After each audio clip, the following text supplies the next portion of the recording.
right, good morning, everyone. Happy Friday. As you guys know, I'm Courtney, and I'm a local realtor here in San Diego County. And I'm super excited to share the very next version of Raising Your Real Estate IQ. The topic today is super exciting for me, and I have Jonathan with EDU Pros. So Jonathan, welcome. Thanks for being here. Yeah, thank you so much for having me, Kara. I really appreciate it. Yeah, awesome. Well, today what we're going to talk about the types of ADUs that exist, and it might surprise some of you guys listening because most of you, if you hear the word ADU, well, first off, you might not even know what I'm talking about.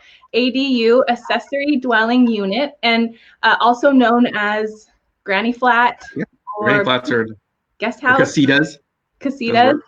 Yeah, kind of all interchangeable. So there's different kinds. There's not just detached. So we're going to talk about that today. We're also going to talk about just some of the requirements. You might be surprised at how easy it may be to have an ADU on your property. And then we'll also talk about just kind of a ballpark of costs, because the ultimate idea here is about how you can be smarter with real estate. And I really like this idea of the possibility of building an ADU as an investment. And with interest rates so low right now, there's a possibility that you could refinance, take some cash out of your home if you have equity, and then invest that into like a rental, which would be your ADU. But you don't have to go buy a rental. Obviously, as a realtor, I want you to buy a rental, but I also want you just to be smart. So that's what we're going to share about today. So let's jump in. Oh, great. All right, the first topic, types of ADUs. All right. Well, Kara, there's basically two types of ADUs from a legal standpoint. In the state of it's defined by the state of California. There's just a regular ADU, and there's what's called a junior ADU. Now, a regular ADU can be attached, detached, over the garage. It could be in a basement as long as you have the right legal access. A JDU has to be attached to the main dwelling, and it has to be 500 square feet or less. So a regular ADU you can rent out as well as a junior ADU. But with the regular ADU, by state law, for the next 5 years, basically, anything built in the next 5 years, the property will never have to be owner occupied. You can have the property be owner occupied, but you could live somewhere else, rent out the main house, and rent out the ADU. As soon as you do a junior ADU, the property always has to be owner occupied. Someone has to live in one of the ADU, or they have to live in the main house. And also, junior ADUs also can't have a full kitchen. The cooking equipment is limited to a smaller voltage. I think it's 100 volts, but 100 amps. 100 volts. Sorry, and so that's another thing. So a lot of people aren't really putting in junior ADUs for those reasons. The restrictions. Okay. That are restrictions, yeah. But here's an amazing thing from the investment standpoint. The state of California has made it so if you have a residential single-family zoned home, you could have an ADU and a junior ADU. So you could have the main house, a regular ADU, and a junior ADU. So basically, you have 3 units on any single-family residential zone lot. Just have to remember that the junior ADU will trigger the owner occupancy requirement. Got it. And I remember you mentioning it's important to note that we are here in the end of May in 2020 right now. And of course, the rules are changing pretty frequently, and they might end up loosening them or tightening them in the future. But before starting any projects, it's important to, check in with somebody who could really help to make sure that you don't go down a path that's not right for you. But for right now, this is really interesting. You can have 3 units. So let's just say, I don't know, I'm just going to throw this out there. Hypothetically, you are part of what they call the sandwich generation. You got your kids, you got your parents, you got yourself. What are you going to do? Well, it's kind of interesting that you could consider building a junior ADU and an ADU so that you can have maybe a rental and then your parents and you on a property, or your kids, you and your parents on a property, or whatever mix you want. Obviously, this is not just for people wanting to get their parents on a property, but this might be a really affordable way to kind of have separate space but still be close. It's kind of fun. Oh, definitely. That's a great way. Believe it or not, I actually have clients who are doing almost exact opposite, where they're building the ADU and the owners of the property, the parents, are moving into the ADU and enticing their children to move from out of state back home. Into the bigger house. Into the bigger house, because they're like, yeah, you guys have the kids, we'll move. We don't need that much space, so this way you don't have to move us into a facility someday. We can all live together. We'll make our own facility. You'll be our helpers. Yeah, no, that's exactly. Great. You can get creative. That's the thing that's really nice. So it sounds like overall having a detached ADU is an option that will allow for more investment opportunities in the future if you're ever thinking about downsizing or moving out of the area. But a junior ADU could be an option if you don't have the space to do a detached, or if you just decide that you want to stay on your property and it's a more affordable option potentially, right? So that's awesome. But you could also attach the regular ADU.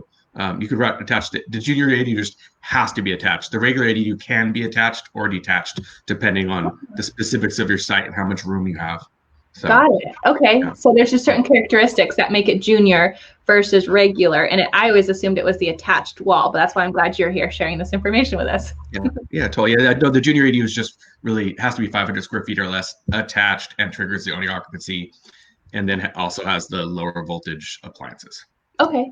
But then if you want to have an attached ADU, it could be larger than 500 square feet, and it can have a renter in both the main house and the attached larger ADU. Got it. Okay. Hopefully everyone's following along, but it's just kind of nice to know that there's options and that you don't necessarily have to have a completely detached ADU on your property. It can kind of go with the flow of the house a little bit better. And I know you did a project for somebody that you basically converted part of the inside of the house and then built out, or at least that was the plan at the time in Carlsbad, to use part of, like, I think it was like a second dining room, and then kind of move it out and create an attached, maybe potentially junior ADU on site too. So it seems like you can kind of get creative. You don't just have to add. You can. Yeah, definitely. So yeah, you could take part of your house and have that as part of your ADU. If you like, I mean, a lot of people have like a 4-bedroom house, 5-bedroom house. Sometimes there's a bedroom that they rarely have use of. You know, you can use that as part of the ADU, and that's a great way to lower the cost. So when we talk about costs later, there's ways to mitigate costs by being creative like that. Awesome, super helpful. Okay. Yeah. The next topic we're going to chat about is just some of the typical requirements. Obviously, every municipality, area, city, they kind of have their own way, but there's like a state mandated kind of guideline, right? Yes. So we'll talk about like kind of what what you need for to fit into the rules so you can have an ADU, but we'll also talk about the like different the allowances, how many square feet you can have, things like that. So let's start with what allows you to build the ADU. There's a lot of state laws that have been passed. They've been continually being updated, but the first one was went into effect January of 2017, I believe. And basically the rule is that all single family lots are allowed to have an ADU. That's the way that law was written, and, with certain requirements. They've since been modified to have it to be any residentially zoned lot in the state of California. So it's more broad now. Residential means it could be residential multifamily as well, but it has to be a residential designation, or it could be something like agricultural that allows a residential use. Like a county in San Diego, for example, has an agricultural zoning, but you're allowed to have residential single family homes and sometimes multifamily homes on those agricultural lots. So anything that allows for single family or residential uses is allowed, even if the zone doesn't call it residential. Okay. So that's all that you need to be able to have an ADU. So let's go. Then after that, we have to talk about requirements. You have to have at least one parking spot for the ADU, unless you're within half a mile of a public transit stop, or you're in a historic district, or there's a ride share nearby. So if there's basically the rule of thumb is if you have really good public transportation facilities within a half a mile is enough for you not to have that parking spot for the accessory dwelling unit. The next thing you have to worry about is square footage requirements. So the typical kind of rule is that you can build up to a 1,200 square foot accessory dwelling unit. Those used to be limited by, like, if they were detached, you're always allowed to do the 1,200 square feet. Is kind of the way the rule originally was, unless there's a max amount of home you can build on your lot, or square footage you can build on your lot, like for all structures, like garages and the house and the accessory dwelling unit. As long as you didn't hit that, you can go up to 1,200 square feet. Now the state has passed a new law that no matter what, even if you hit those max limits, like the city says to you, you hit your max limit to build, the state has overridden them and said, no matter what, you get to at least have an 800 square foot accessory dwelling unit. Now, that's not something to totally worry about. Most times you could build the full 1,200 square feet, but you need to be sure. You have to know. Sometimes on the smaller lots, if you have a big house on a small lot, you might hit the limits and not be able to get your 1,200 square feet. But so if you're not there's something also called a setback. I don't want to get too complicated. It's how close you can build to your property line. If you're outside, if you're more than 4 feet away from the side property lines, and you haven't hit your max buildable square footage, the state has mandated that no matter what, you can build 850 square feet for a 1-bedroom and 1,050 square feet for a 2-bedroom, no matter what. That goes into effect in some places like Carlsbad, for example, we talked about earlier. Until January 1st, the max they let you build is 640 square feet. The state has basically overridden that. So no matter what, the rule of thumb basis now, no matter what, you can get 800 square feet. And in most cases, you can get up to 1,200 square feet. So you just need to know your local area, what you can do. So that's for a detached ADU. For an attached ADU, actually the same thing applies now, which is great. It used to be 50% of the main house. So say the main house was 100,000 square feet. The rule was you only could do a 500 square foot ADU. It's 50%. Now the state has made it so that rule no longer applies. Even if your local city says it applies, it doesn't. You can, no matter what, at least get that 800 square feet. Even if your house is 400 square feet, you can attach an 800 square foot ADU to it, which is amazing. Wow. So the opportunities are great. There's so many rules that are in your favor these days. There's a real tailwind in the legislature in the state to get more housing to help solve our lack of inventory. So it's really great. So that's great. So those are attached, detached. We talked about that. We talked about the amount of square footage. You could also build above your garage, which is a great way if you don't have space on your lot. So I'd say fully half of my clients are just building above their garage. So that really helps. And so it gets a little more expensive because you have to, dig underneath the footings and don't get too complicated, but it's an option. I don't want to go too much into cost right now. We'll talk about in the cost section. But it's a great way to maintain privacy in your lot and not take up space.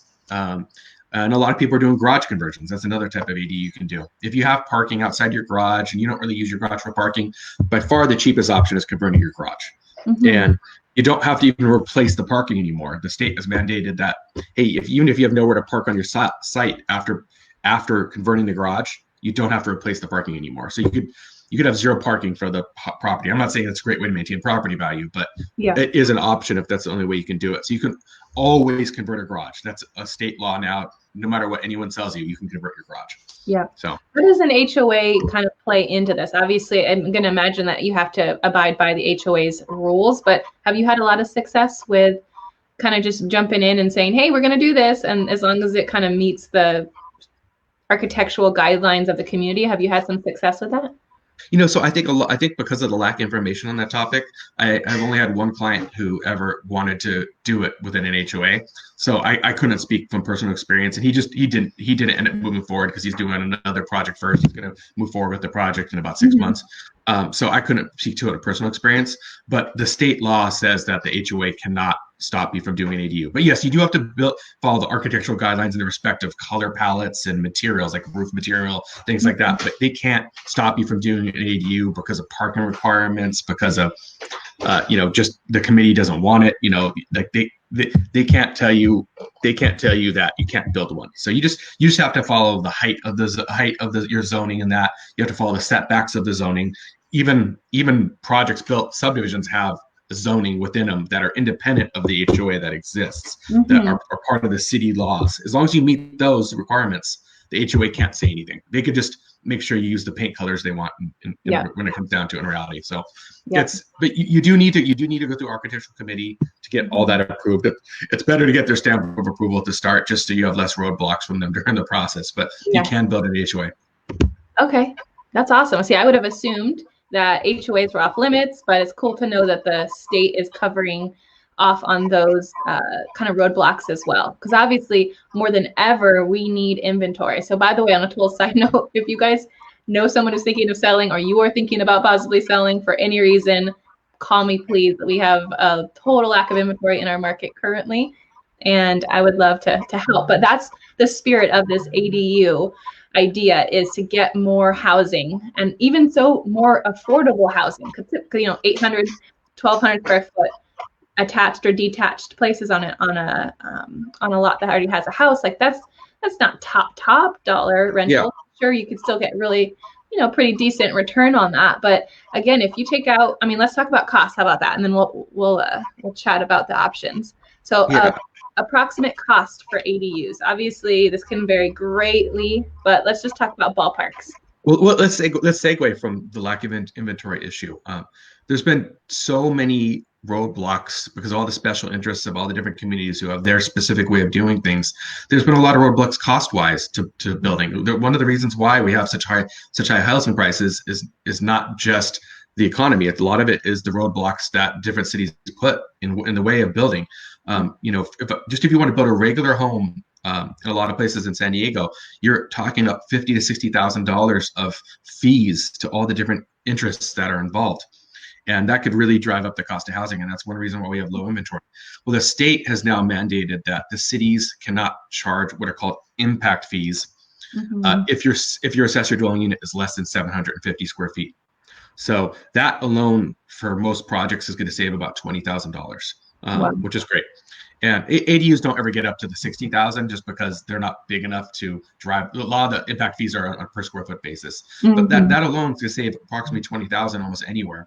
In places like the city of San Diego, the impact fees are the fees come out to about 12,000 to do an accessory dwelling unit, and that's not. They had already waived the impact fees, so San Diego's been pretty progressive. The county of San Diego, the places that are in the unincorporated part of San Diego, the county's waived all impact fees because they're being very progressive. So, so it depends on where you are. The costs are going to defer, but the county of San Diego and the city of San Diego, the fees are very small right now, and anywhere else. As long as you're 750 square feet or below for the accessory dwelling unit, you're going to save a lot. So that's on the cost side and how the laws are helping us build accessory dwelling units. Now, if we go into the specific cost to design and build the accessory dwelling units, that's a separate topic.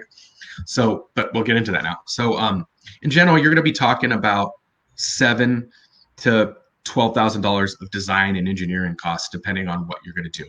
For like a garage conversion, you're going to be 65 to 7,000, I would say, for a garage conversion. Design and engineering to get all the way to having permits, and then of course the city is going to have their cost to review the plans. Typically, that ranges, $2,000 to $4,000 depending on where you are for any type of ADU.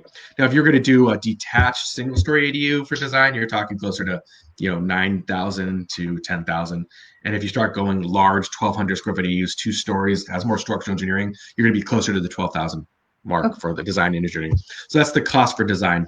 Then you have the cost to build. And break in if you have any questions, Kara. I'm doing my little calculator here as you're talking because I'm trying to make sure. Come up with total cost because that's what people care about. I like to differentiate between the two because the cost to build is much more varied depending on what you're doing. So if you're building it, if you're use things like that, that obviously. Yeah. So if you're doing a detached ADU, you're single story, you're generally talking, I'd say 195, 200 square foot to 220, depending on what type of finishes you're doing. And also it depends on how easy it is to connect utilities. So that's assuming just standard, utility connections on a small, 5,000 to 8,000 square foot lot. You don't have to do large runs to connect the utilities. If you have a larger lot, the utility connection can vary and get a lot more expensive. Like I'm estimating about $5,000 in my numbers for utility connections. But if you get a large lot, sometimes those can get up to $15K if you have to run those lines far. And if you have to upgrade all the way out to the city services in the street, you could start talking about $25,000 for utility connections. That's on a case-by-case basis. But for building the structure itself, you're generally talking about $200 a square foot for a single story detached accessory dwelling unit. So for like an 800 square foot unit, that would be about 160, and then 160,000, and then for a 1,200 square foot, that's about 240,000. So let's just say divide that by. That would be. I'm trying to do some quick math here, and I'll do it in a second. But what do we say? Yeah, it's about $200 a square foot, and that includes basic utility connections. And then, of course, you have the cost to design and engineering on top of it. Now, if you want to do 2-story, you're probably going to be closer to the 210 to 230, depending on what you have per square foot. If you're doing 2-story, and again, the larger we build, the more we can get that price per square foot down, because kitchens and plumbing are the most expensive, and you're not putting more than one kitchen in ADU independent of the size. So, kitchens and bathrooms where you're spending a lot of your money. So if you build above a garage or you build it on a second story, you're going to be talking, you're generally going to be pushing 250 to 325 a square foot, depending on exactly where you're building and the structural difficulty of it. Because usually when someone builds a single story home, they don't build their foundation to withstand the structural weight of 2 stories. So you're now digging under the home, updating the footings, things like that. So it's better to stay, if you do single story, it's better. Or if you don't have to build above an already built structure, you're going to keep your cost down a lot. But sometimes that's the only option. And depending on where you are, you're going to get well enough in price per square foot and rent per square foot to more than make up for the cost. So yeah, I was just doing some quick rough numbers, and by no means am I a loan officer at this point, although coming soon something fun to share. But I'm not a loan officer, but looking at that 240,000, taking that out, let's just say you had $240,000 in equity in your home, and you had the ability, once talking with the lender, to decide, okay, great, I can take that money out to completely cover this cost. Once it's all done, it might only be somewhere between $1,600 or $1,800 a month to actually have that money to build this brand new ADU. And this is just a ballpark. Okay, so hypothetical, I'm gonna confirm this, but a brand new ADU, the question now is where you're at, what finishes you're putting in there. Can you get $2,500 for that now? Can you get $2,200 a month for rent? And then now you have a little bit of that extra, buffer between, which can either be, saved for a rainy day or invested in something else. And then, it's kind of up to you. And then you now have added value to your lot, because having an ADU typically is going to be a value add for somebody looking for, an investment. For sure. And you're assuming obviously almost like 100% financing of the ADU. Most people are going to probably put a little bit of money into it, and that's going to improve their cash flow as well.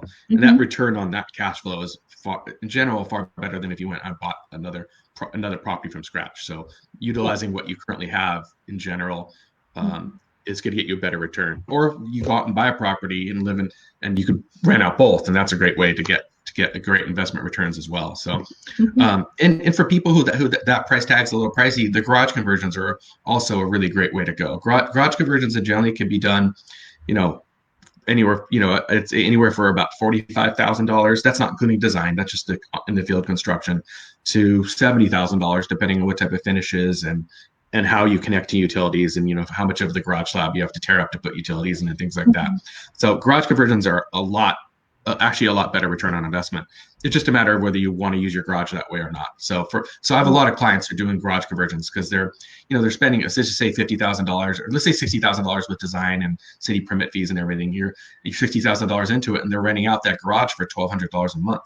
It's an insane return on investment. That's like, about $14,000 of rent for a $60,000 investment. Like, where else can you do that in real estate right now? So it's a great way to go. Yeah, definitely. Awesome. Well, hopefully this has piqued some of your interest. So for those of you guys who are watching, and you kind of see that there's some more possibilities that could exist for investing in real estate, but not necessarily becoming a landlord of a new property. So that's just an idea to consider. And, Jonathan, thanks so much again for taking the time to kind of share. I know this is kind of complicated, and you simplified it for us to kind of know that there are different types of ADUs. Some of them have certain restrictions, but ultimately the state is really helping us out with getting some more flexibility, that there's some more reasonable costs too, and that it ultimately could be a really good financial decision for someone interested in investing or bringing their family member onto a property to kind of keep the cost down. So that's a great thing to know and to have, because I think when people have options or they have information, they can make better decisions. So thanks so much for sharing. And if you guys have questions, of course, please comment below. We'll get in touch with you, or you can reach out. Contact information is going to be in the description and in the comments. So thanks so much, everyone, and I hope you guys have a great rest of your Friday. Thank you so much. Thanks, Kara. Bye.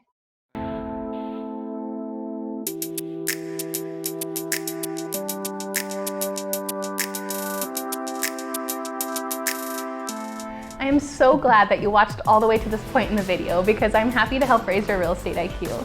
I hope that you've enjoyed this video, and I wanted to take a moment to invite you to check out the description below for helpful resources and to download a guide that can include things like tips and checklists to make planning for your move even easier.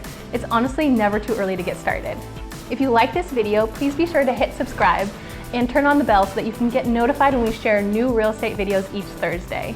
You'll also want to check out the thumbnails that are about to pop up on the screen for other videos that we've custom made for you on this channel. And as always, this info is for people everywhere, but if you're looking to make a move to the San Diego area, I'd be happy to be a resource. You'll find my contact info in the description below. So have a great day, and I hope that you love where you live. See you guys in the next video.